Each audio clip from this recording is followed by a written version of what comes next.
Olá pessoal, tudo bem? Espero que vocês estejam bem e estamos iniciando aí a comemoração do Dia da Internet Segura. E é muito importante a gente abordar uma série de temas aí nessa nossa comemoração, nesse dia tão importante. E certamente quando a gente fala sobre a segurança em rede, sua empresa, sua casa, para os seus dispositivos, a gente está falando de algo que é muito importante, de muito valor para pessoas, para empresas, para governos. E hoje é um prazer estar falando aí com vocês em nome da CE Cyber e da Milvus. Então, a gente vai ter aí uma palestra, né? Vou falar um pouquinho sobre uma série de assuntos que dizem respeito à segurança em rede. Daqui a pouquinho eu já vou me apresentar e a gente vai começar aí a conversar, a debater a respeito de um tema tão importante como esse no dia de hoje. Então, vamos lá, deixa eu me apresentar. Eu sou o Almir Meira Alves, muita gente me conhece no mercado de cibersegurança como professor Almir, sou diretor acadêmico e sócio aqui na CE Cyber e tenho uma longa trajetória aí em temas da tecnologia, segurança cibernética, telecom, em operadora, em fabricante, em engenharia, né? Eu sou formado em engenharia e há muitos anos em educação tecnológica e informática e principalmente aí nos últimos anos em cibersegurança. Atualmente eu sou diretor tanto da Academia C Cyber para cursos livres quanto também do programa de pós-graduação aqui da CE Cyber. E anteriormente eu fui coordenador de algumas instituições de ensino bastante relevantes e importantes aí no cenário brasileiro, como é o caso do curso de Segurança da Informação da FATEC São Caetano do Sul, dos cursos de Engenharia de Produção e de Computação da FIAP. A FIAP é bastante conhecida no mercado educacional brasileiro. E também fui professor e coordenador dos cursos de TI da Universidade Brás Cubas, principalmente nos cursos ligados à modalidade de ensino à distância. E, bom, então tenho bastante trajetória aí nesse mundo de tecnologia e também no mundo de educação tecnológica. Mas vamos lá, acho que mais do que falar de mim, vamos falar um pouquinho da nossa agenda para esse dia de hoje. Espero que vocês possam debater, comentar, mandar perguntas, interagir com esse momento dessa palestra, para que a gente possa depois endereçar e direcionar todas as respostas, para que a gente possa ter realmente um dia de bastante troca de conhecimento. Então vamos lá. A gente está falando de segurança em rede. E no dia da internet segura, nada melhor do que falar das questões que dizem respeito a problemas de segurança cibernética na internet, na sua empresa, em relação a como a gente é enganado, como a gente pode ter uma atitude de segurança. Vamos falar um pouquinho sobre alguns golpes importantes que dizem respeito aí a e-mail, aplicativo de mensagem. Vou demonstrar rapidamente aí um início de um ataque de ransomware. Vamos falar um pouquinho sobre ataques de vazamento de dados também. E a gente também tem que abordar a questão hoje do chamado trabalho remoto e trabalho híbrido. Uma parte do nosso tempo a gente passa trabalhando a partir da nossa casa muitas vezes, ou a partir de um local que não é dentro da empresa. Então é importante a gente lidar com a segurança desse ambiente. Outra coisa muito importante nós estamos em um momento em que tecnologias que conseguem coletar, tratar e armazenar grandes quantidades de dados estão num hype muito alto, né? A gente está falando aí de inteligência artificial, machine learning, big data, analytics e tudo que tem a ver com esse tipo de tecnologias.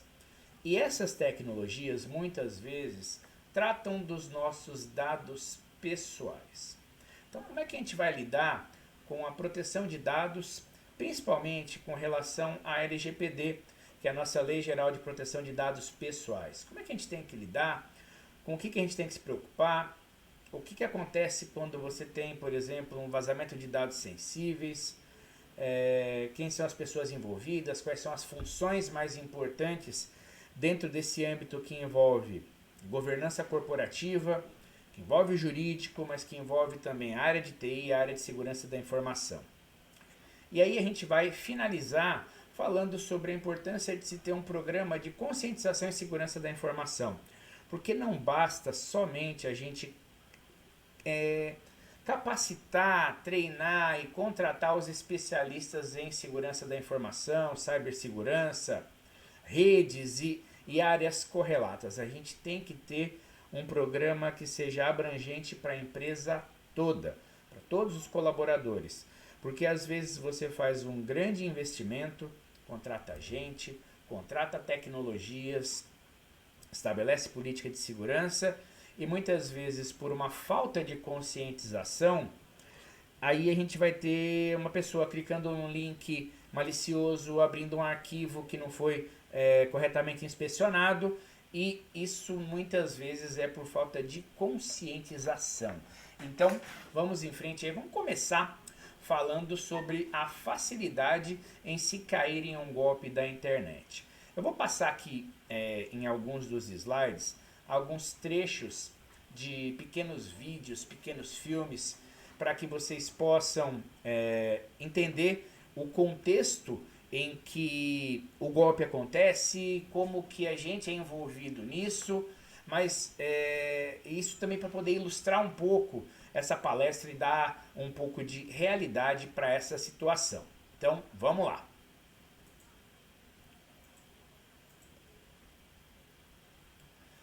Então, inicialmente, a gente vai falar um pouquinho sobre alguns aspectos. A primeira pergunta é, vamos lá, primeiro pensando na pessoa. Você tem rede social? Responde aí, quem tem Facebook, Instagram, WhatsApp, LinkedIn, Threads ou qualquer outra rede social, né? Simbolizada aí pelos nossos ícones já famosos no mercado, como por exemplo o Facebook, o Instagram e o WhatsApp, que acabou ficando atrás de mim aqui na apresentação, né? A gente tem um monte de redes sociais, a gente interage com muitas pessoas e empresas todos os dias. E muitas vezes a gente é levado a fazer algumas interações que vão além da superfície, né?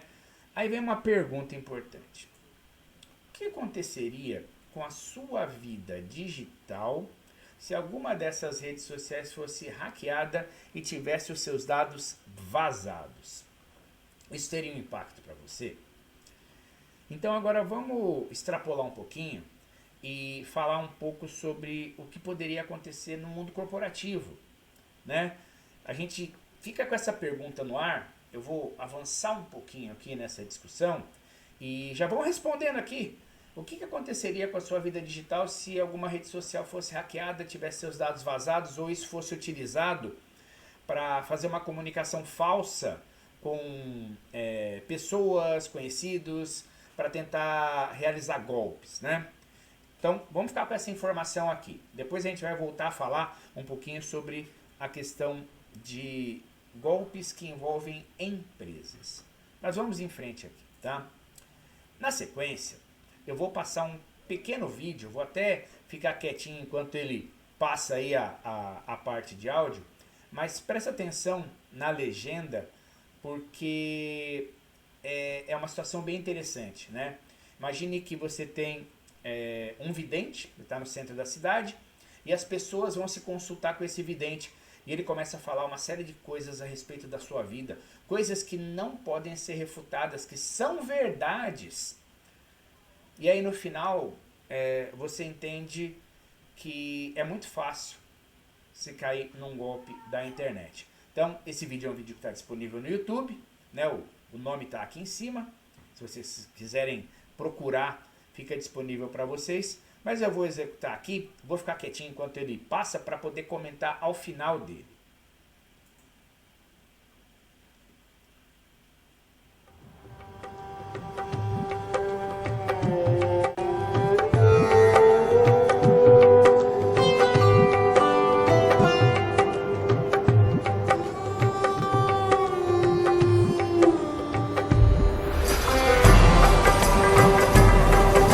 Dag Fien.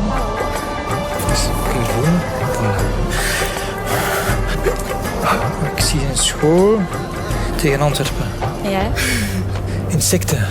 alsjeblieft. Ik voel 2 insecten op je rug. Kan dat? Ja, vlinders. Slovenië? Zo, hè. Een moto. Oranje. Pas erop. Zenit. Oui, oui, bien. Je hebt een vriendin. Julie de... Met wie? Ja. Een boeiend liefdesleven. 3, 4 zelfs. De vierde, daar zwijg ik meestal over, dus dat weten niet veel mensen. Hoe is met je spierscheur? Maison rouge, balcon blanc. Ja.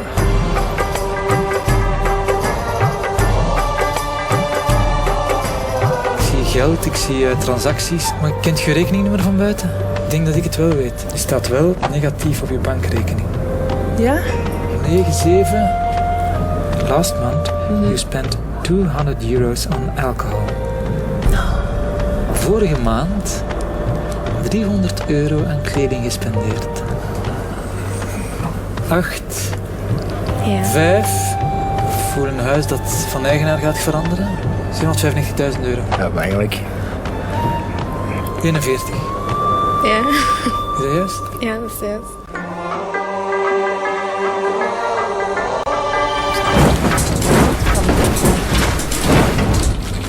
Oh my god.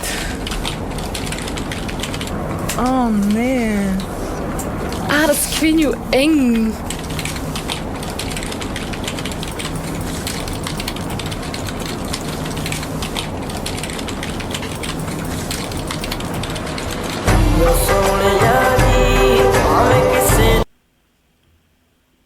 É impressionante, né, pessoal? Veja que você mesmo pode ser o seu pior vetor de ameaças. A gente coloca muita informação na internet, todos os dias. Às vezes a gente coloca os nossos gostos pessoais, a gente coloca as nossas opiniões pessoais, nossos posicionamentos políticos, religiosos e de tantos outros temas que são sensíveis. E muitas vezes a gente expõe demais as coisas que acontecem na nossa vida. E isso pode ter uma consequência ruim, porque se a gente não tomar os devidos cuidados, essas informações podem ser utilizadas por criminosos digitais para poder ter algum tipo de vantagem em relação a gente. E isso é algo importante a ser analisado. Por isso, eu repito, não seja o seu pior vetor de ameaça cibernética. Tome seus cuidados, porque se você tiver uma atitude vigilante, uma postura de segurança por padrão, a tendência é que você faça isso não só na sua vida pessoal, mas também na sua vida profissional, protegendo os ativos também da sua empresa. Então, vamos em frente aí, vamos seguir.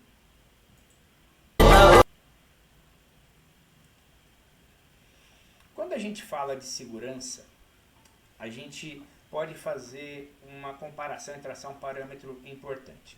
Quando você fala de segurança patrimonial, muitas vezes você se lembra rapidamente de ter esses cuidados. Então tem gente que mora dentro de condomínio porque é mais seguro, ou contrata um guarda noturno porque vai ser mais tranquilo para a hora que você chegar ou você sair da sua casa, para ele poder passar na rua para ver se não tem ninguém suspeito passando por lá. E as empresas também contratam seguranças para poder proteger o seu perímetro. Isso é muito visível, é muito comum. Só que a gente não pode esquecer que a gente tem que ter o mesmo cuidado em relação à segurança dos nossos dados. Então, quando a gente fala de proteção dos dados, a gente tem que ter o mesmo cuidado que a gente tem em relação à segurança do nosso patrimônio físico, porque possivelmente o petróleo da nossa empresa não seja nem o seu ativo físico, o seu rack, o seu servidor, o seu computador, os seus móveis. Não, talvez o petróleo sejam os seus dados, as informações, os relatórios, toda a área de produto, pesquisa e desenvolvimento, tudo na parte digital. Então a gente tem que ter uma preocupação muito grande.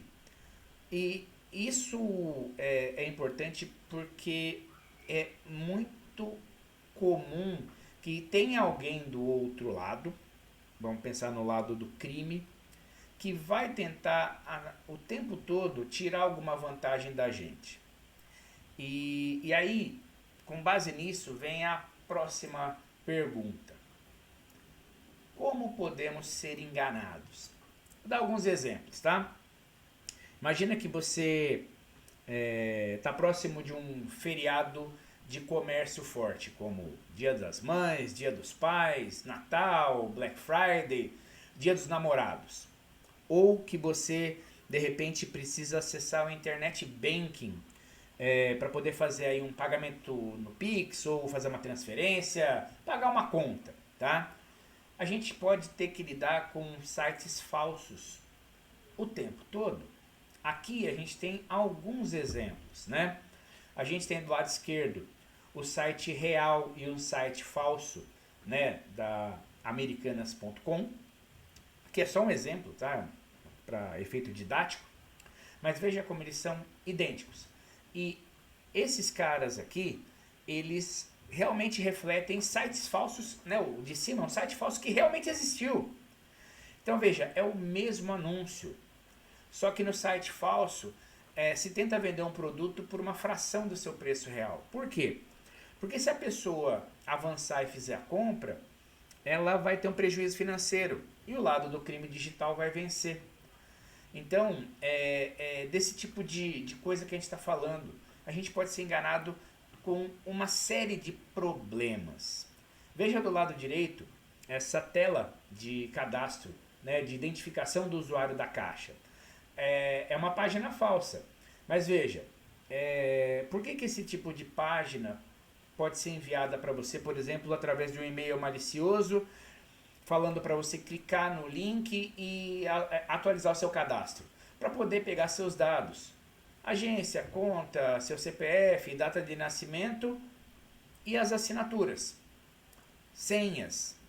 Porque se você fizer isso, você está entregando todo o ouro para o bandido. E o bandido sempre tem a favor dele o fator surpresa e o tempo. Porque ele vai tentar te apressar, mas ele tem tempo para preparar a estratégia de ataque dele.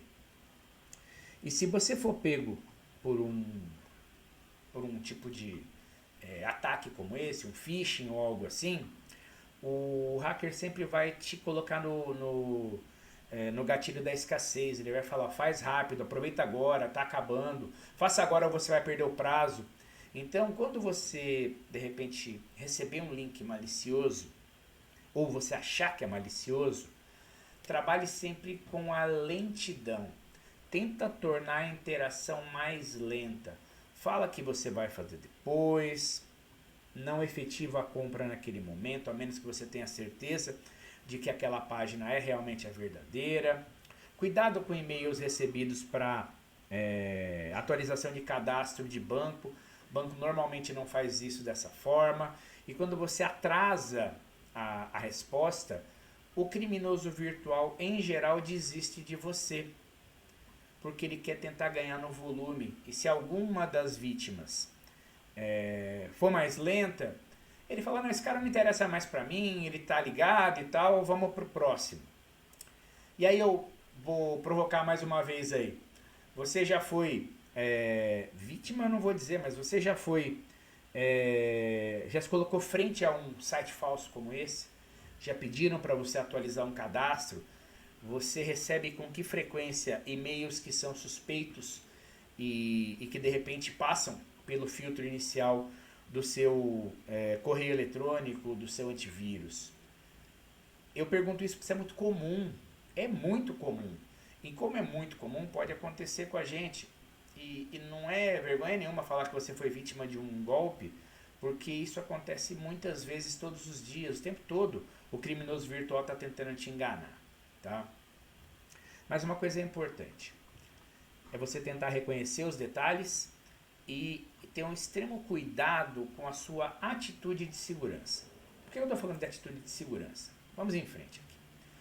Eu vou passar aqui nos próximos 2 slides uma situação que vai simular um ataque de ransomware a um computador corporativo de uma pessoa que, num primeiro momento, supostamente recebeu um e-mail do seu diretor financeiro contendo um anexo que é um relatório de salários, o que em um primeiro momento pode parecer normal, lícito e que deve ser lido e aberto, mas por não ter lidado com alguns detalhes, muitas vezes por falta de conscientização ou por falta de uma atitude de segurança, isso acaba levando a um impacto que é a infecção por ransomware. Então vamos lá, enquanto for acontecendo eu vou narrando aqui.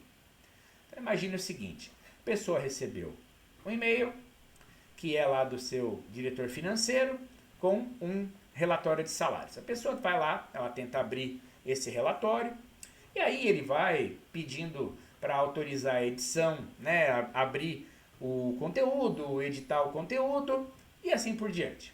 Veja, pequenos errinhos como esse acontecem às vezes no Word, no Excel, então você não liga, segue em frente fazendo o seu trabalho.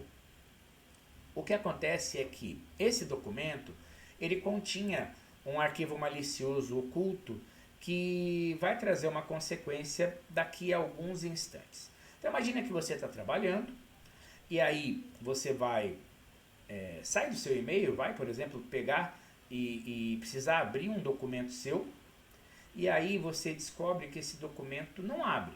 Ele está com uma extensão estranha, ele não está como .doc ou como .xls e você não consegue abrir os arquivos. E aí na sequência você recebe uma mensagem como essa. Seus arquivos foram encriptados e que você tem que pagar um resgate.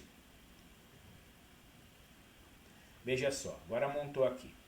Então essa é uma situação que é muito comum quando a gente sofre um ataque de ransomware.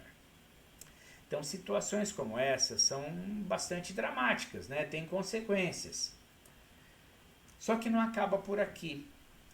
O ransomware, ele pode ser um ataque que atinge um único objeto, né? Um único alvo dentro da empresa, mas ele também pode se espalhar pela rede corporativa. Então aqui na sequência, a gente tem a continuação, né, desse ataque. Então veja, uma vez que você recebeu esse aviso aqui, o que poderia ser uma consequência, né? Você recebeu, viu que tem que pagar o resgate, e aí você vai, por exemplo, inspecionar o seu drive compartilhado na rede. E aí você descobre que não somente a sua máquina foi infectada, mas todo o drive compartilhado com os arquivos da empresa. Nesse momento, você tem o que a gente chama de crise cibernética instalada. Isso poderia ter sido evitado de algumas formas. Eu poderia ter uma ferramenta mais analítica para evitar que esse tipo de anexo entrasse. Eu poderia ter um profissional mais conscientizado em termos cibernéticos. Eu poderia ter alguma ferramenta com inteligência artificial integrada para analisar esse comportamento. Mas nesse caso não foi o que aconteceu. Nesse caso, o que aconteceu foi a própria crise cibernética instalada. E aí, a gente pode ter o pior dos mundos, que é, se eu for um funcionário de uma empresa grande, importante, eu ainda posso ter que lidar com o vazamento dessa informação para a mídia. Quem normalmente vai fazer isso é o próprio hacker. Porque, novamente, ele vai tentar te apressar a fazer o pagamento.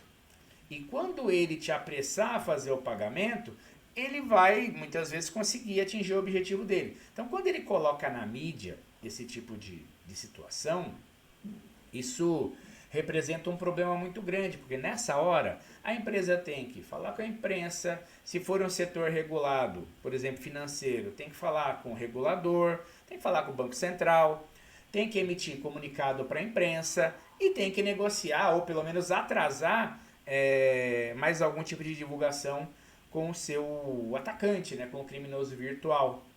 Então esse é o pior dos mundos, é o momento em que você tem a chamada crise cibernética instalada.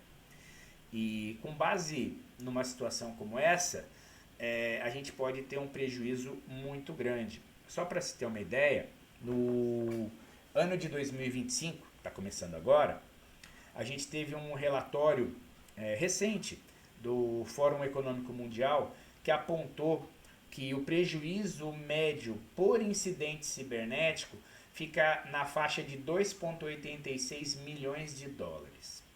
Então, se a gente arredondar para 3 milhões de dólares e o dólar aí a quase R$6, a gente está falando de um prejuízo para cada incidente de cerca de 18 milhões de reais no Brasil.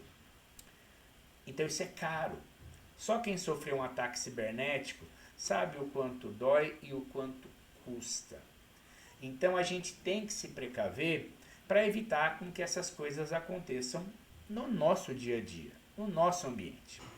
Na sequência, eu vou falar um pouquinho sobre golpes com e-mail e aplicativos de mensagem, como por exemplo o WhatsApp ou alguma coisa assim. Vou passar um vídeo curtinho falando sobre uma situação que pode acontecer dentro da nossa empresa. Se atentem aos detalhes de que muitas vezes a gente acaba sendo a porta de entrada para um ataque cibernético. Porque se um criminoso virtual tiver que escolher entre enfrentar toda a barreira tecnológica do perímetro de rede de uma empresa para ter que atacar essa empresa, ou se ele tiver que tentar enganar pessoas, em geral ele vai preferir enganar pessoas. Por quê? Porque as pessoas elas flutuam mais nessa questão de análise comportamental. Então elas podem estar mais vulneráveis. Dizem que o elo mais fraco da segurança da informação são as pessoas.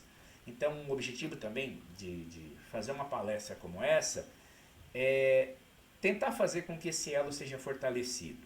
Então, vamos lá. Antes de passar para a parte de golpes com e-mail e aplicativos de mensagens, conta pra gente aí, você já teve que lidar com uma situação como essa, um ataque cibernético?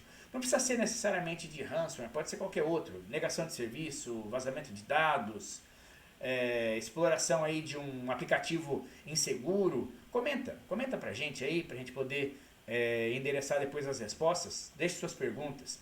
Agora, vamos em frente aí, falar um pouquinho sobre golpes com e-mail e aplicativos de mensagens, tá? Então, eu vou passar um videozinho curtinho que tem uma narração e eu vou deixar com que a própria narração fale um pouquinho sobre essa situação, tá? Então, eu vou passar a partir de agora esse vídeo para que vocês possam entender a situação.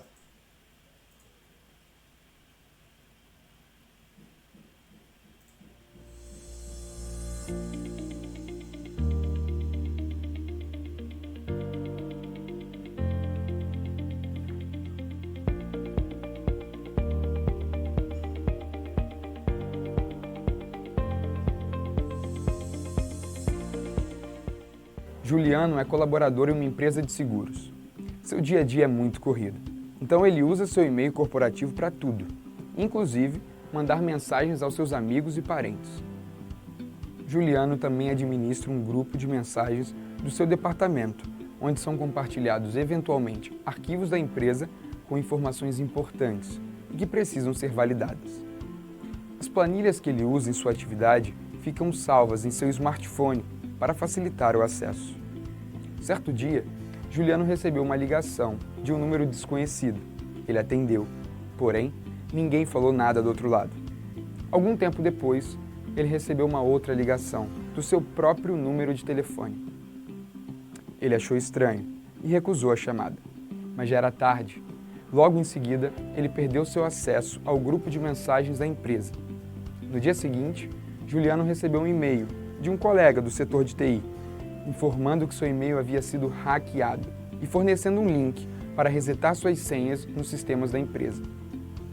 Ele seguiu as instruções do e-mail e pouco tempo depois teve seus arquivos sequestrados por um hacker. Foi então que ele descobriu que o e-mail era falso. As seguidas ações de Juliano comprometeram os sistemas e arquivos da empresa. Mas como tudo isso poderia ter sido evitado?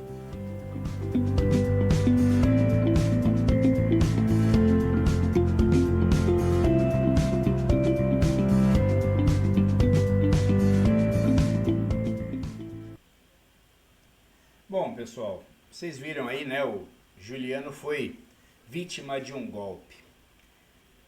Isso é muito comum. A gente sofre tentativa de golpes em aplicativos de mensagens todos os dias. E só contextualizando, no ano de 2019 no Brasil, aconteceram milhares de golpes parecidos como esse que vocês viram no vídeo, onde havia uma segurança mais fraca tanto das operadoras de telecomunicações quanto do próprio aplicativo WhatsApp, em que as pessoas conseguiam usar a caixa postal dos telefones celulares para poder pedir o código de verificação como opção de áudio, e aí eles enganavam as pessoas para tentar clonar o seu número telefônico e aí roubavam o acesso ao seu WhatsApp. Isso deu muito trabalho. Deu trabalho para pessoas, para empresas, até para o governo do Brasil.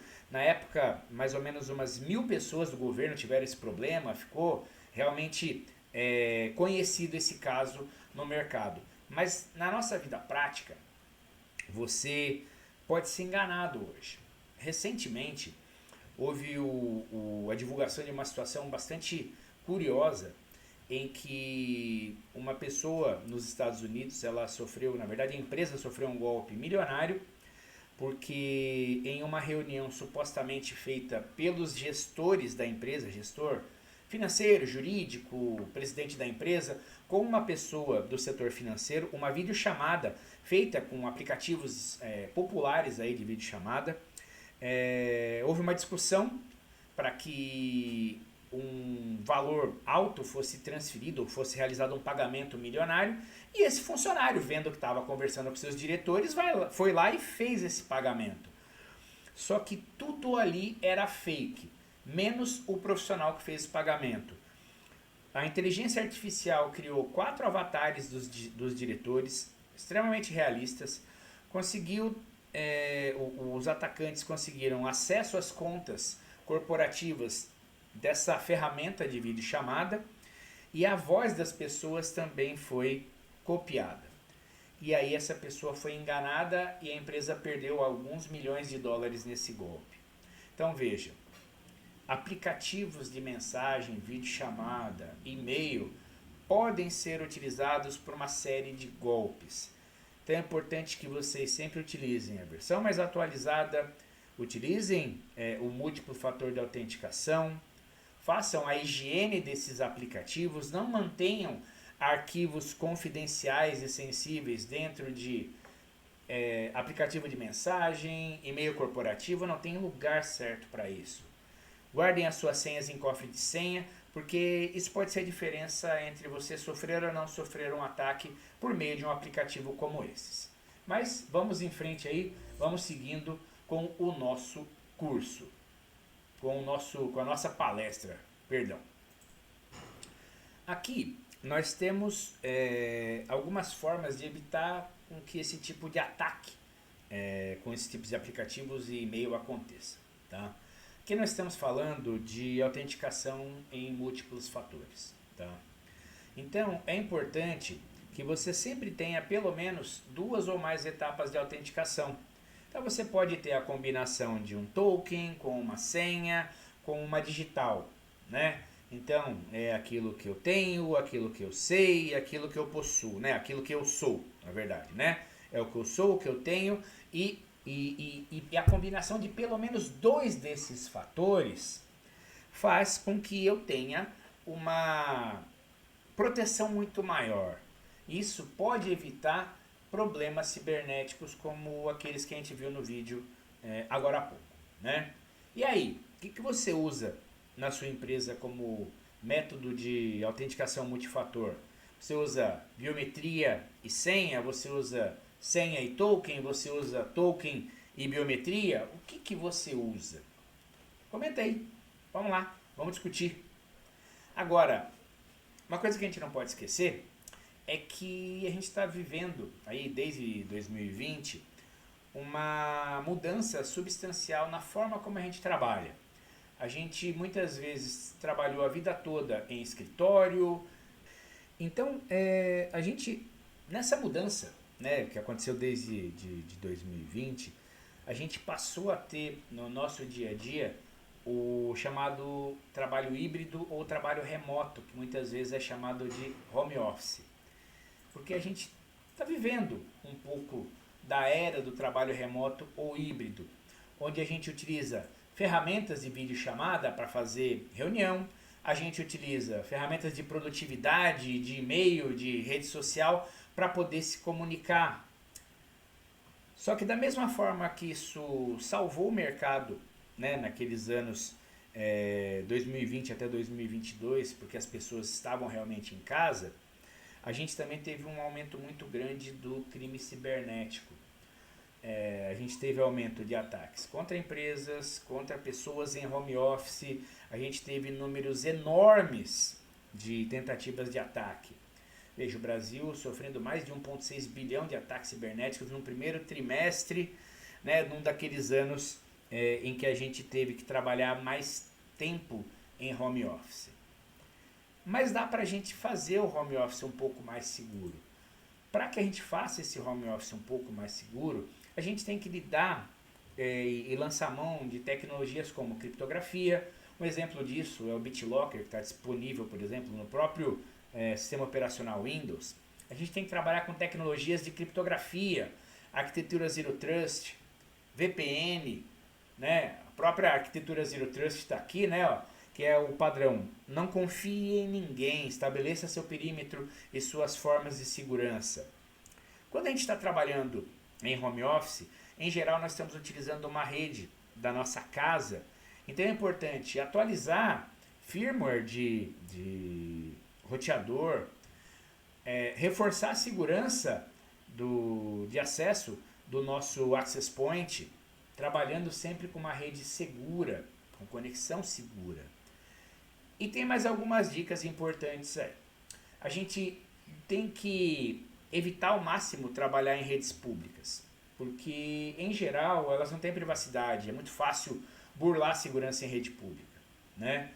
Da mesma forma, procure evitar a autoconexão em redes que você já passou. Dá uma forma, configura o seu dispositivo para sempre pedir senha, para evitar que isso seja transmitido no momento em que você está chegando naquela rede. Tá? Também procure identificar as redes pelo nome correto. Tá? Eu já trabalhei em lugares onde muito próximo desse lugar tinham redes fake, que era praticamente o mesmo nome da rede corporativa e tinha só um underline, um ponto, uma exclamação no final. E uma coisa que também você deve evitar é de utilizar senhas que são muito comuns, porque muitas redes públicas ou redes abertas ou com pouca segurança são vítimas de ataques onde dicionários de senhas são executados e você pode ter a sua conta capturada de alguma forma. E uma coisa legal para a gente discutir, acho que legal vocês comentarem, mandar perguntas, como é que você cuida da segurança do seu ambiente de home office? Tem que você executa? Tem alguma recomendação da empresa? Ela te fornece VPN? Como que é o seu ambiente quando você trabalha a partir da sua casa? Tá? E tão importante quanto pensar no home office é pensar que o tempo todo nós estamos trafegando com dados. E é muito importante que a gente pense na proteção de dados. Porque a gente tem aplicativos que estão em nuvem ou que estão no nosso computador. A gente tem um monte de mensagem de spam sendo recebida todos os dias. A gente está em rede Wi-Fi, compartilhando coisas o tempo todo. A gente utiliza dispositivo móvel e a gente tem que se preocupar com a privacidade, com as políticas de segurança, com a proteção dos dados em geral. E quando o dado é pessoal, mais ainda, a gente tem que se preocupar com essa proteção. E pensando nisso, né, o Brasil, junto com a Europa e com outros países, ajudou a liderar um movimento das leis nacionais de proteção de dados. Tá? E a LGPD é isso, né? Ela é uma lei de 2018 que entrou em vigor mesmo, firme, em 2020 e ela vem para tentar proteger os dados pessoais, porque a pessoa, o indivíduo, ele tem que ter proteção. E vamos imaginar uma situação, tá? Para poder entender a importância de se ter uma lei como a LGPD. Imagine que alguém consegue a sua senha do Facebook e do Instagram, mesma situação que eu comentei no início da nossa palestra, tá? E a pessoa conseguiu a sua senha, vai acessar o seu perfil e conseguir se colocar, por exemplo, um vídeo que tivesse cenas pornográficas ou pedofilia lá no seu perfil.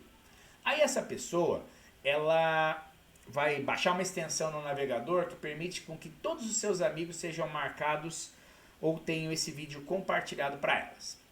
Aí vem a primeira pergunta. O que aconteceria com a sua senha, com a sua reputação digital em 20 minutos? Pensem. E com a sua vida pessoal em 2 dias?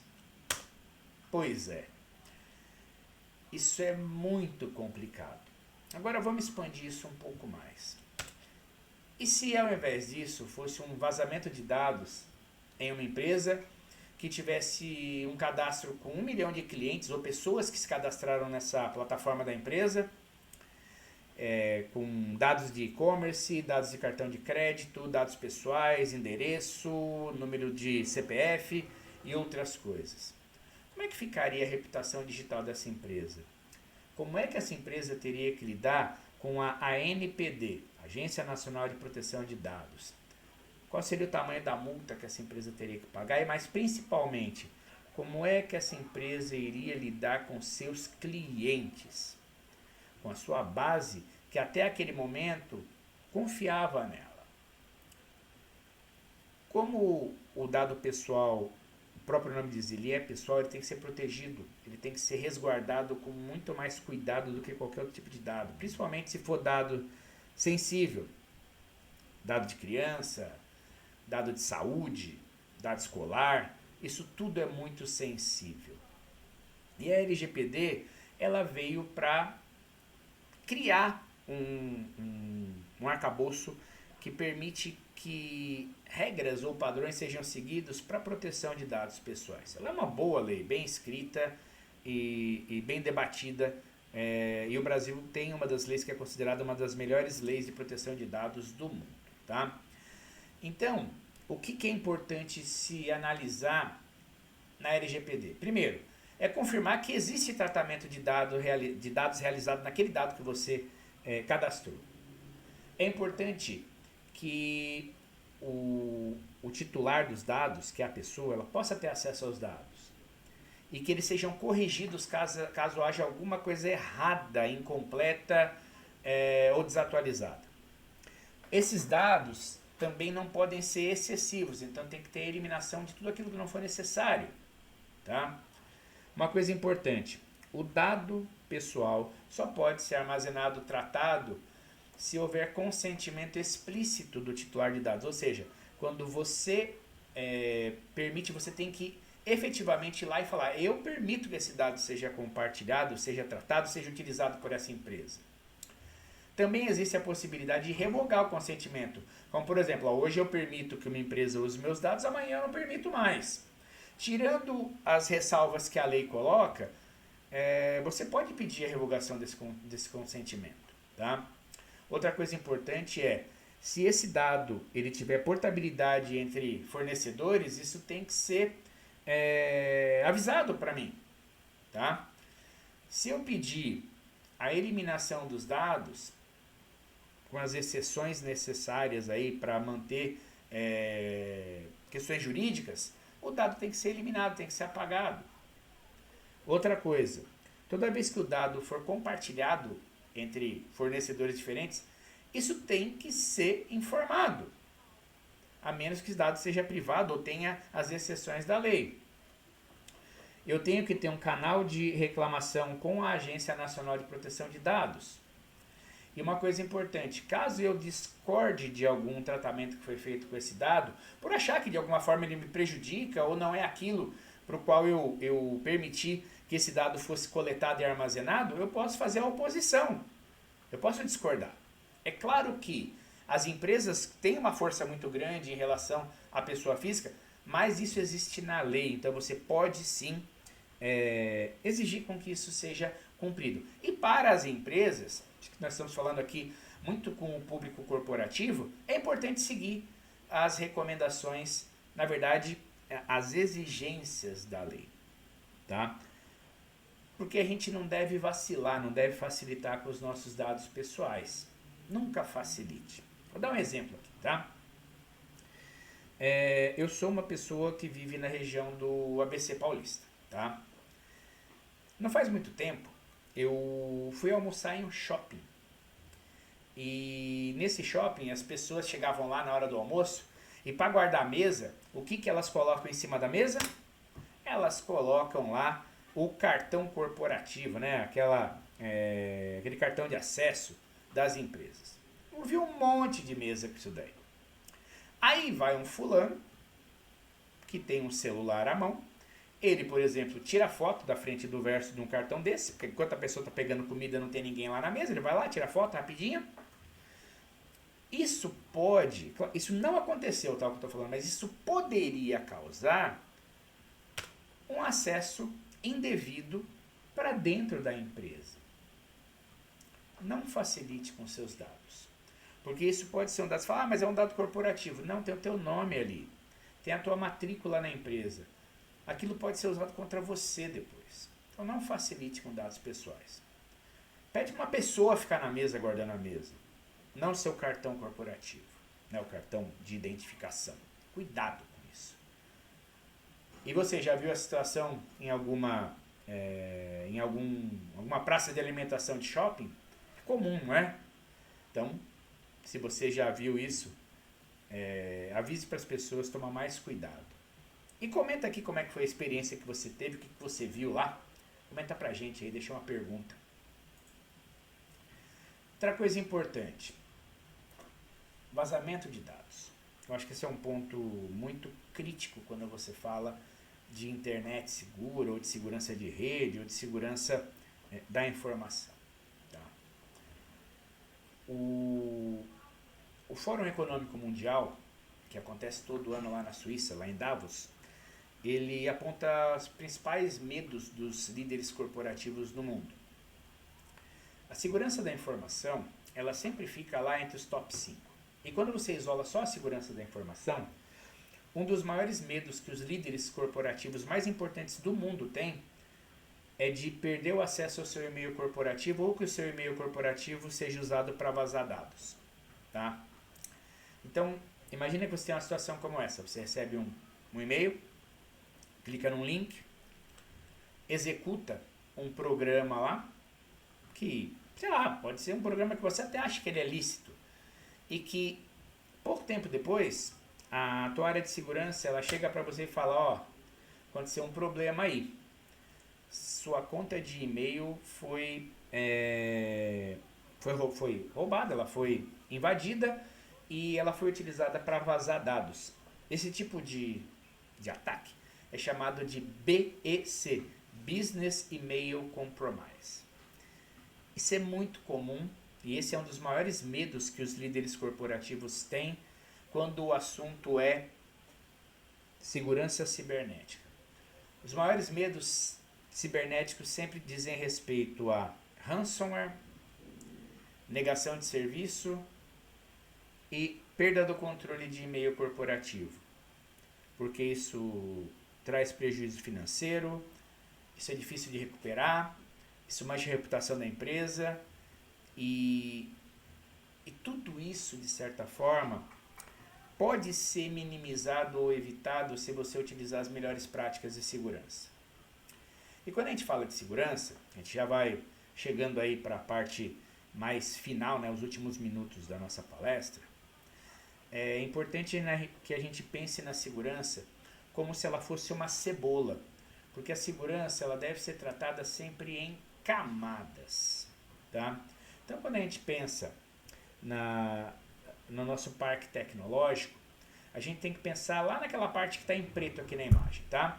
Então, imagina que eu tenho aqui os meus ativos de missão crítica. Tá? Meus servidores, meu banco de dados, né, minhas aplicações, né, a parte de back-end das aplicações. Isso tem que ser protegido. Então, para que um hacker, um cara que está lá fora, chegue até esses ativos de missão crítica, eu tenho que pensar na segurança em múltiplas camadas. Eu tenho que ter um perímetro de segurança, onde eu vou colocar uma série de proteções físicas e lógicas. Eu tenho que ter a segurança da rede, para que eu pense na atualização dos meus sistemas operacionais, que eu tenha firewall interno, que eu tenha segurança mobile, segurança de rede sem fio, eu tenha a parte de controle de acesso, tudo isso bem pensado. Eu também tenho que pensar na segurança dos meus endpoints, ou seja, o meu computador, meu tablet, meu celular, todos os dispositivos finais têm que ser protegidos por processos e tecnologias, para que eles possam sofrer menos com a questão da insegurança. Eu tenho que pensar também muito na parte de segurança de aplicações.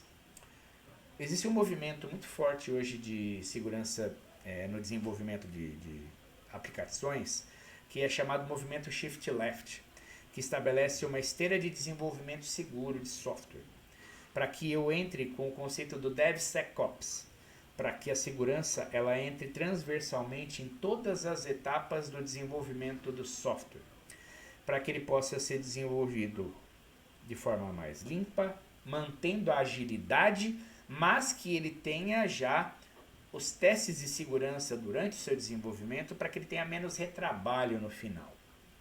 E por fim, eu tenho que ter a segurança dos meus dados. Banco de dados, eu tenho que ter aí ferramenta de Data Loss Prevention, eu tenho que capturar e analisar os meus logs, porque se eu tiver esse conceito da segurança em camadas, eu vou proteger mais os meus ativos críticos. Dá um exemplo aqui de uma topologia de redes em relação à parte de segurança em camadas.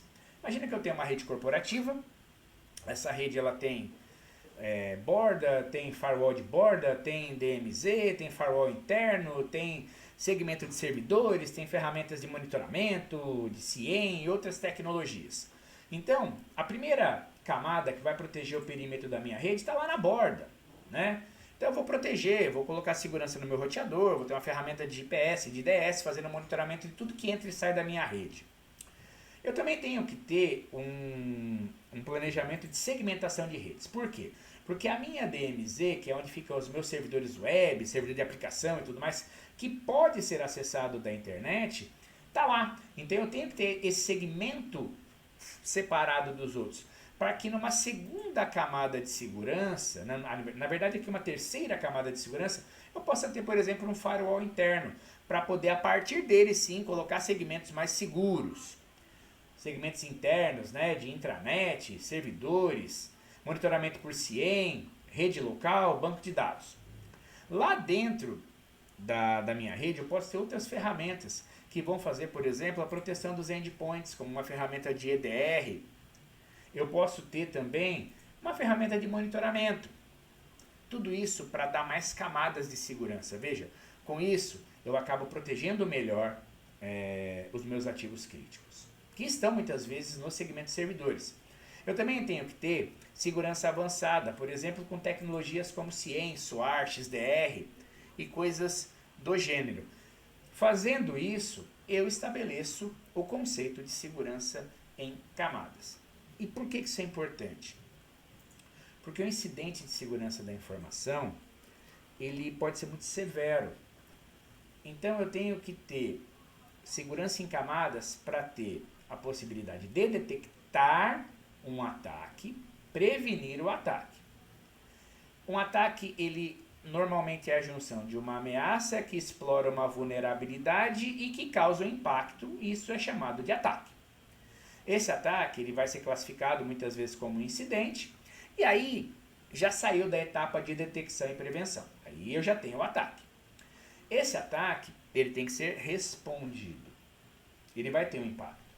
Então eu tenho que ser reativo nesse momento para minimizar ao máximo o impacto. Vamos pensar na importância do bombeiro para apagar um incêndio. Se o bombeiro conseguir chegar mais rápido no local onde tem um incêndio, ele vai apagar o incêndio quando ele está mais baixo no prédio. Então o impacto é menor. Mas se ele chegar lá, o prédio inteiro estiver pegando fogo, ele vai apagar do mesmo jeito. Só que a reação ela é diferente de acordo com o impacto. E é importante que eu aprenda com um incidente cibernético para que eu crie uma base de conhecimento que possa ser replicada e evite que eu sofra esse ataque cibernético novamente. Mas nada disso acontece se eu não envolver todas as pessoas da empresa num amplo programa de conscientização. E esse programa de conscientização, ele tem como objetivo principal criar uma cultura de segurança da informação. Isso é o mais importante. Isso acontece por alguns motivos. Veja, sua reputação digital é tão importante quanto a sua reputação no mundo real. Hoje em dia a gente passa muito tempo no digital, então a gente tem que levar isso em consideração. Outra coisa importante, cuidado com as redes sociais, cuide da sua rede de relacionamentos e cuidado quando alguma coisa te parecer muito urgente, uma solicitação estranha de uma pessoa que normalmente não faz solicitações para você que envolvam dinheiro, transação financeira, acesso a algum tipo de sistema ou tecnologia. Outra coisa importante, mantenha seus dispositivos sempre atualizados. Trabalhe com senhas que sejam simples para você mas que sejam complexas para os outros. Cuidado com o phishing. Cuidado com e-mail, site, mensagem que possa parecer diferente do habitual para algumas pessoas. Cuidado com link, com arquivo que você não inspeciona. Sempre procure inspecionar. Avise toda vez que você identificar um comportamento estranho nos seus ativos corporativos. E-mail, sistema corporativo, documento, tudo aquilo que você achar estranho. Notifique a sua área de segurança da informação. Outra coisa importante, ative o duplo fator de autenticação em seus aplicativos sociais, sites e sistemas da empresa. Se for inevitável você entrar numa rede pública de Wi-Fi, que seja sempre com senha, se possível acesse o que você precisa utilizando uma VPN ou algum outro método seguro de autenticação. E carregue sempre o mínimo de dados com você e tenha backup de tudo, de tudo. Eu dificilmente apago um e-mail, então eu tenho e-mail de 20 anos. Tenha backup de tudo, porque se você perder, pelo menos você consegue recuperar localmente. E aí a gente está chegando no final da nossa palestra, da nossa apresentação. Agora é a hora que vocês podem tirar dúvidas, né? Vocês que ficaram aí até o final, perguntem, questionem, proponham melhorias, critiquem. E o mais importante, tenham uma conduta segura, sempre. A sua opinião pode fazer diferença dentro da empresa. E é com essa mensagem que eu gostaria de encerrar a nossa palestra. Eu espero de coração que vocês tenham gostado, que isso possa ter trazido algum input valioso para vocês. Repliquem essa informação, esse conhecimento nas empresas onde vocês trabalham. Mandem suas perguntas para a gente poder ir endereçando e respondendo. Espero que vocês aproveitem esse dia da internet segura e façam dele um padrão de comportamento para que você tenha maior prontidão e resiliência de segurança da informação. Porque só quem sofreu um ataque cibernético sabe o quanto dói e o quanto custa.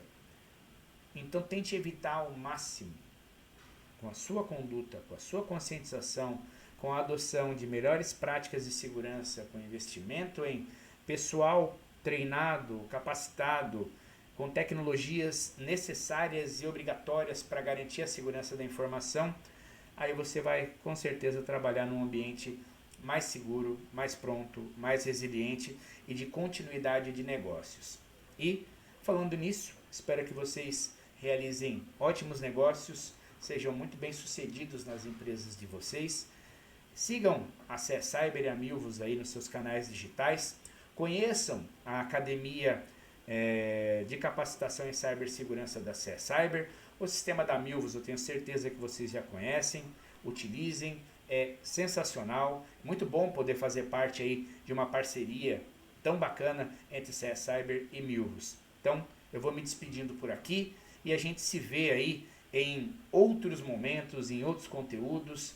Com certeza a gente vai ter bastante coisa a falar no futuro. Um grande abraço para vocês e eu me despeço por aqui.